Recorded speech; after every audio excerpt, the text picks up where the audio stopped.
What up, what up? Shon Ski in the place to be, and you are tuned into Third World TV exclusive edition with Julio Slim.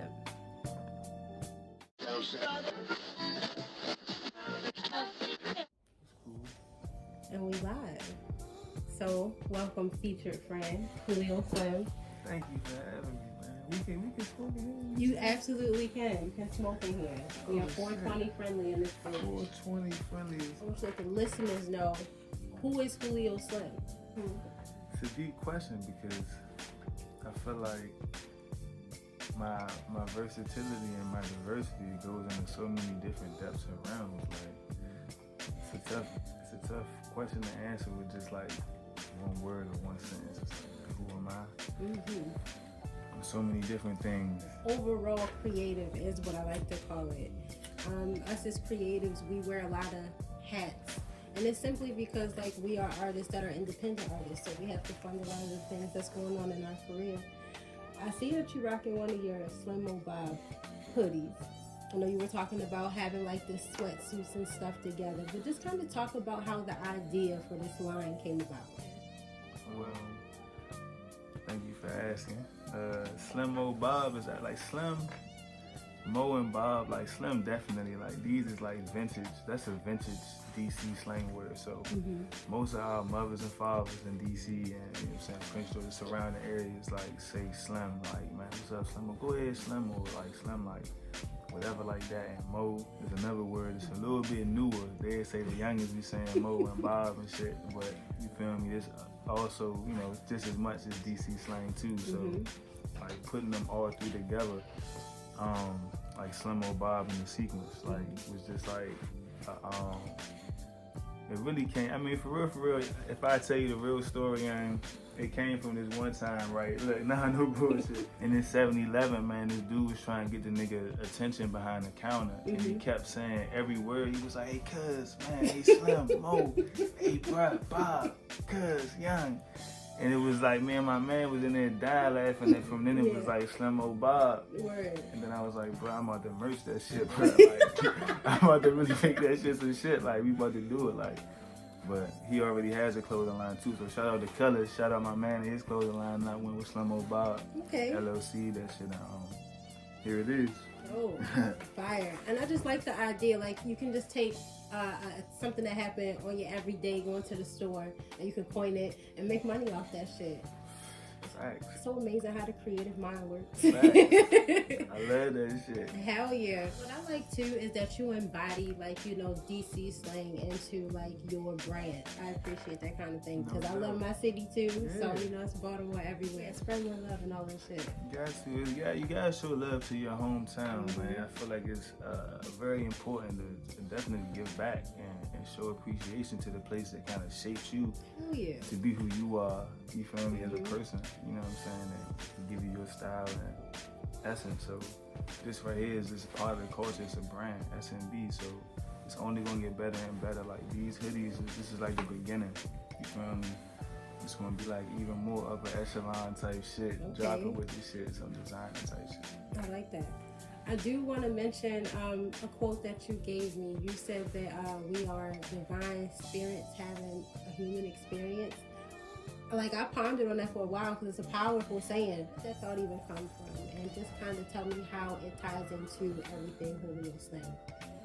I be writing shit down in my notes, random shit that I either be thinking about or that I hear somewhere.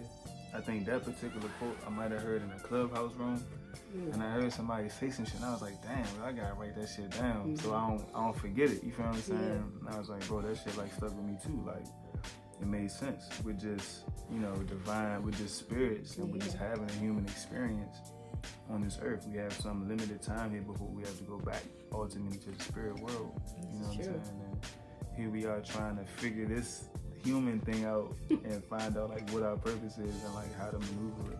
Yeah, y'all, Slim Mo Bob, man. That's SMB, Slim Mo Bob. You feel me? You know, you gotta burn the candle, get the mood right. So let's talk about take pictures when you move in. First of all, the title itself. We'll get into the inspiration behind the title and just kind of talk about how this project came about. Well, funny thing about the title. it was actually a note to myself that I wrote in my notes before I moved into my apartment. It was a reminder because I had a situation before where an apartment tried to be on some funny, janky type shit about what I had, like whether I had fucked up the apartment and shit. So I was like, yo, take pictures when you move in. And I was scrolling through, I was thinking about like, yo, what I'm gonna call this project? Like, what's gonna be the name for this shit? And I was scrolling through my notes and I ended up seeing that joint and I was like, damn. That shit sound crazy. I was like, I'm gonna go ahead, I'm gonna fuck with that shit. You know what I'm saying? Cause it's like, it sounds familiar, but it's like, it's not cliche. You know what I'm saying? Hell like, yeah. You give it that authenticity, like, oh shit, this is about to be a fucking project. And it's that rawness to it, you know what I'm saying? To me, it kind of resonates with like, if niggas don't know about Mystic Styles, you know what I'm saying? Shit like that. That old 3-6, like just the grittiness, the rawness, like. That's when niggas was the hungriest in their career because everything just kind of came from like circumstance. Everything that you pull around you, it inspires you. You just put all of that shit on wax. And I mean, exactly. For me, that's exactly what this was. This project was a chance for the listener to step like into my world, like into my realm, so to speak, and like stay there for some time. And I'm giving the advice of taking pictures while you're there for memories, like. Take the snaps, like, you know what I mean? Take these pieces of my experiences that I'm giving you and hold on to them because these is true things that I'm talking about, like, and these is really like heavy things, and it was really a great release to even like get this shit like out of my head and put it onto a fucking project and finally be able to hear it all and like play it on repeat and be like, yes, y'all fucking, I think I did it. So this is your debut project, right? Yeah, I mean, this is my official first, you know what I'm saying, actual, like, I would say, I guess, studio album, you know what I'm saying, that I really locked in with my engineer. And even though I was recording at home, it was just, like, way more of a personal feel to the whole process of doing the project. One person made the beats. Shout out to Just M's. He made every beat on the project. And them joints is definitely the soulful joints, man. He like the DMV Kanye, man. Like straight up, dude is talented, man. So it was definitely a fun process to go through for real. That sounds exciting. So can we be expecting any videos soon from the project?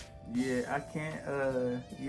I don't want to say too much, but it's, a lot of stuff is in the workings. Okay. A lot of stuff is in the working now. It's the beginning of the campaign for the project. Just was released. It's only on Bandcamp right now. I see. You know what I'm saying? Tap we just in. Kind of building up. Tap in on it. You know, we check it out. You know what I'm saying?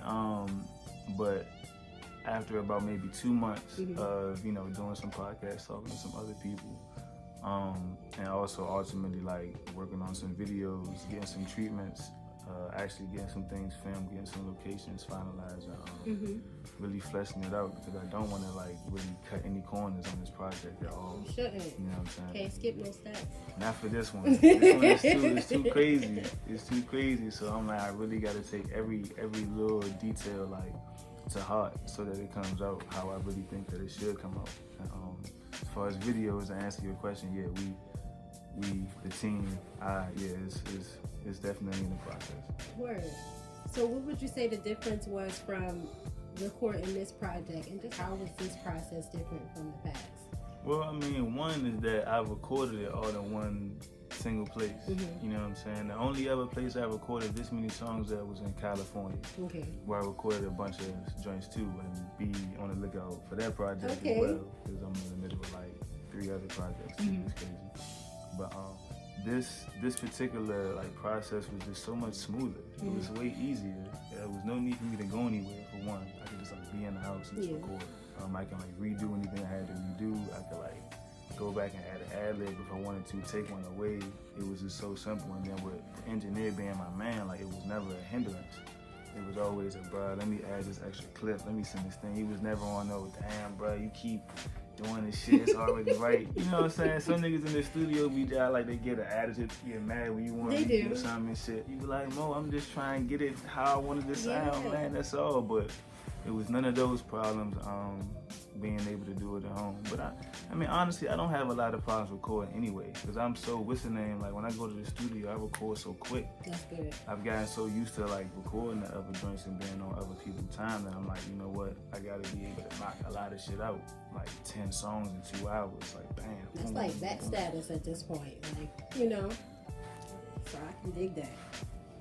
Okay, I mean, I've recorded a bunch of tracks at this point, so I feel like going in there and knocking out one is not an issue, because once I wrote the track down, I already pretty much memorized it. I know how it's supposed to sound. I just gotta go say it. You know what I'm saying? I just go in there and lay that shit down.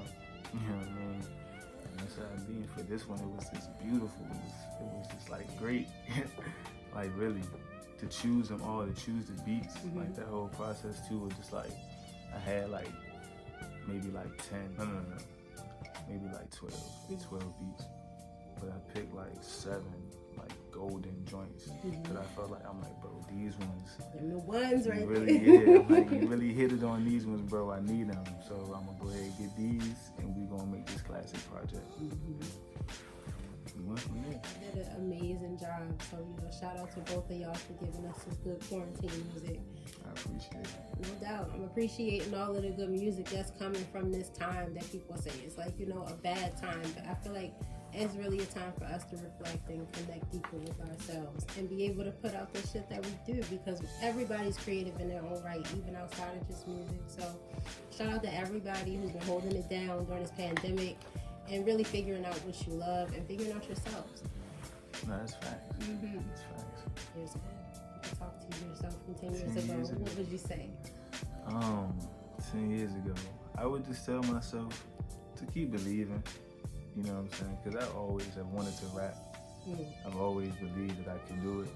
I've actually been writing lyrics probably since I was like 7, 8, you know what I'm saying? Like, really just, before I even wanted to do it, like, as a thing, because I always felt like somebody would tell me I couldn't do it. So I wouldn't tell nobody. I was on some shit like, I rap in secret and shit. I ain't gonna tell nobody I'm rapping. I don't want my father and my grandmother coming in. Hey, you can't be no rapper, go to school. So I was like, man, I'ma just, you know, whatever. But one day I just kind of broke out. I was like, fuck it. I'm rapping. I'm not going to school no more. I'm gonna rap. Take music seriously. Not just rap, because people just rapping and don't take the business seriously. But I'm like, no, I'm gonna really like dive into it and learn it, like in and out, so that when I go and approach it, I'm not like one step behind, I'm one step ahead, you know, with my thinking process. I'm like, yeah. Let's see, you dropping gems for the children out this bitch. Like, have you ever had some people say, yo, you really like inspired me? How does it make you feel? I mean, it's a great feeling. I mean, for people to even listen to you like at all, first of all, it's like great, because I mean, I appreciate every person that's ever listened to me, you know, up until this point. So to have somebody like to tell you like, hey, listen, bro, like you doing that has influenced me to be able to do and continue doing what I'm doing, or to start or to do some things. So not even just for music, they'll say, man, you pursuing your dreams is helping me to pursue mine. I like to bowl, so I'm doing this bowl. I'm joining the bowling team. I like to do this and that, so I'm doing this thing. So it's like, damn, I'm happy to hear that. I love to see black people doing well anyway, or just people in general, but definitely our people for sure. So it's like, you know what I mean? So it's a great feeling. You know what I'm saying? I really love it. Big, you know, a lot of us, we don't even like give ourselves the credentials that we deserve. Talking about we just rap and shit. Like, nah, nigga, I'm the creative director. You know what I'm saying? I'm my accountant. I'm my manager. Like, so shit. Like, it's good to hone in on that. So kind of just tell us a little bit about how your role, you know, played a part in that. Well, Blind Writers Entertainment, right? It came from being back in the day in school, right? Me and the other co-founder, my buddy Will Gaines, like my brother, man, good dude. I've known for a while now. He actually has a podcast called Living with Will. You should check that out. Everybody should check that out, Living with Will. But we used to freestyle a lot back in the day, so we would call ourselves the Blind Writers. We wouldn't write anything down. We would just be spitting and shit. It ended up just going into, bro, when we really rap, we gonna turn this shit into Blind Writers Entertainment. Fucking call this shit the record label. When I dropped the first tape, this is before we even had the LLC. This was 2017. I still put Blind Writers under the album and shit. We ended up, I think, LLCing that shit the very next year. been locked in ever since, as far as with the legitness of it. Making big moves. You know, you got clothing line, you have your own LLC company, which is now the label that you're distributing your own music off of. That's inspiring to all of the people. So we appreciate your contribution to hip hop. I appreciate being appreciated. No doubt. Like, you have to appreciate people because I feel like it's necessary, and a lot of people just don't spread a lot of love because essentially that's all we really need to win. You know what I'm saying? All this other shit is made up. It's make believe. And so I just feel like living in all of this without love, you be lost out here. So what I want you to do, like I want everybody doing this motherfucker, I want you to plug yourself. Tell everybody where to find you at. Tell everybody where to copy your shit at. Man, I mean, Julio Slim. Everywhere you go, Julio Slim. Google. You can Google Julio Slim. You get Apple Music, that joint, Instagram, Twitter, Facebook, etc., etc. Slimo Bob, the website is coming. I had JulioSlim.com, but there was some complications with me being able to kind of put everything I wanted onto one site. So I'm gonna make a whole new joint and just do SlimoBob.com and have my music and merch and everything is distributed from the website. Okay. You know what I'm saying? And that's in the process too. As well. I can dig it. So can we be expecting anything else from Slim and them? Because that shit was fire. Yeah, listen, a lot of people have been asking me that. It's funny that you say that. So I think I am going to bring that back. I feel like it's been this time I've been using like to kind of hone in on these projects. As you should. And lock in and really take the time to focus down on that. So when I do come back, I have like some shit to like, yo, I ain't been just bullshit, and I kind of have some things I've been working on. So yeah, I think I am gonna come back with that. Talk to the people that was doing it. Like my team was great, so I talked to them. We figure it out, make sure everybody's on board with it. Okay. And we bring that shit back out. I feel like that's definitely the master plan. That's what it sounds like to me. I appreciate you coming on this platform. You know what I'm saying? I'm happy to be on here, man. I'm happy to be like being interviewed, talking about this project, man. This is, it feels great. I've been high on life for the last like couple of weeks, months, really, just enjoying like the process of everything, and then like now I'm just here, and it's still technically a pre-release too. Yeah, I'm still gonna in make the baby some, stages. Little adjustments and shit to it. Really, carve out some little details. I'm gonna have a pre-release party or a release party. Okay. In about like maybe 2 months. So definitely keep an eye out for that. For sure. We're gonna have the vendors there, some people selling some clothes, definitely some food. Everybody's gonna get in free. Okay. I make sure everybody gets in free. No drama, nothing like that. Had a music plan, maybe show y'all some shit from a future project too. Oh, we get Show y'all exclusives. some sneak peeks of some other shit I've been working on. It'll be a good time, man. I'm really excited about that shit. You know what I'm saying? Me too. Listen, I'm excited for all things 2021. It's been off to a good start thus far. I can't complain about it. At all. You know, we lit.